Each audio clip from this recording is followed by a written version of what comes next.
యేసయ్య తాకుటకే ఈ భూమి మీదకి వచ్చాడు. యేసయ్య ముట్టుటకే ఈ భూమి మీదకి వచ్చాడు. యేసుక్రీస్తు స్వస్థతను ఇచ్చుటకే ఈ భూమి మీదకి వచ్చాడు.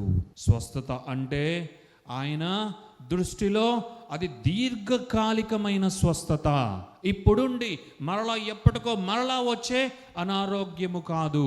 కొద్ది రోజులు వరకు బాగుండి తర్వాత మరలా ఇంకొక అనారోగ్యముతో నింపబడుట కాదు. ఆయన ఒక్కసారి ముట్టి తాకి బాగు చేస్తే ఒక రోగి, ఒక వ్యాధిగ్రస్తుడు స్వస్థత పరచబడి శారీరకముగా శుద్ధి చేయబడి స్వస్థతను అనుభవించటం మాత్రమే కాదు, తన హృదయము కూడా ఆయన ఆత్మ ద్వారా, ఆయన శక్తి ద్వారా, ఆయన అధికారము ద్వారా బాగు చేయబడి స్వస్థత పరచబడి అది తిరిగి జన్మిస్తుంది.